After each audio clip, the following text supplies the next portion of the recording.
Morning student. आज हम पढ़ेंगे अध्याय 2 जीवन में आया बदलाव, है ना।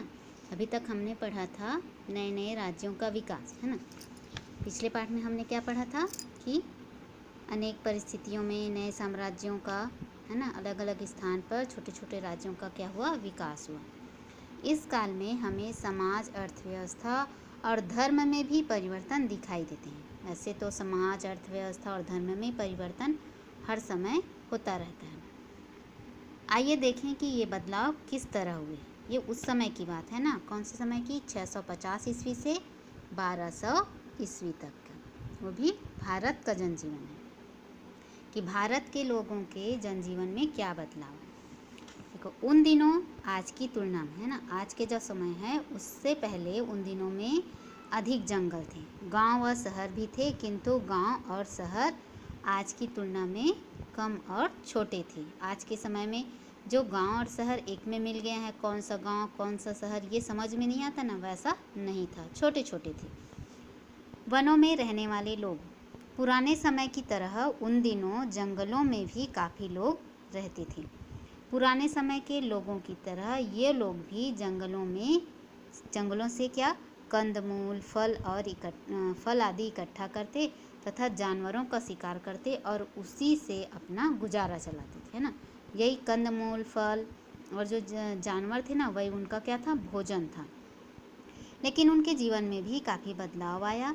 ये लोग जंगल के पेड़ों को काटकर थोड़ी सी खेती भी कर लेते थे, है ना।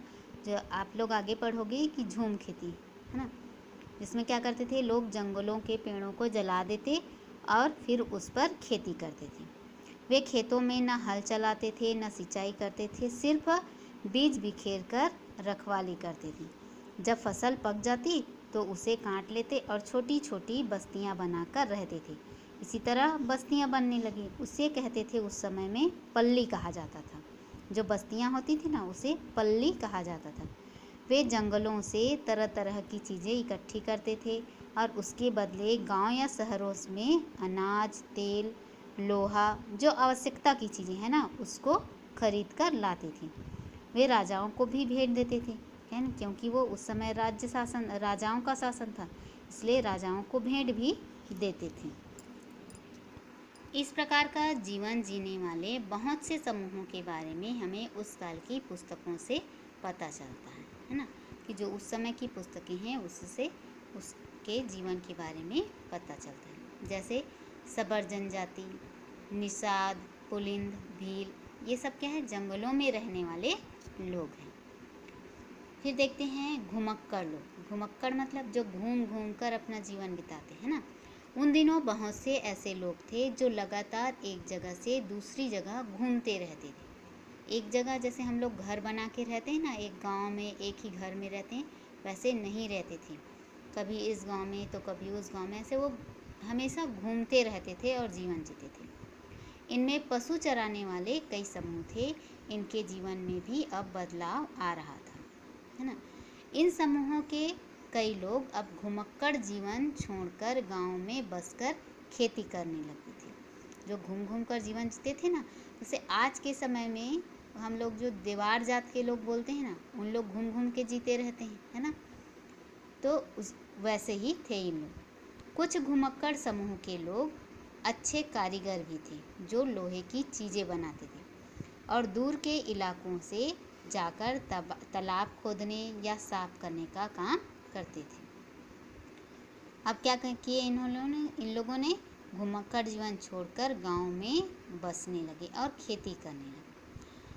नाचने गाने वाले नट भी आमतौर पर घूमते रहते थे। पहले आते थे नट लोग, है ना, आप लोग तो जानते नहीं हो। पहले ना नट आते थे जो गांव गांव में ऐसी नाच दिखाते थे। उन लोग भी घूमते रहते थे और लोगों का मनोरंजन करते थे। इनके अलावा जोगी, सन्यासी, भिक्षुक जैसे लोग भी घर द्वार छोड़कर घुमक्कड़ जीवन बिताते थे। गांव व शहर के लोग इनका आदर सत्कार भी करते थे, है ना। जो सन्यासी होते थे, भिक्षुक होते थे, उनका बहुत आदर सत्कार। अब है गांव शहर के लोग। इन दिनों गांव में खेती करने वाले लोगों की संख्या तेजी से बढ़ रही थी, है ना। घूम घूम के जीवन जीने से अच्छा है कि हम एक जगह रहें, खेती करें, बस्ती बसा कर रहें, है ना।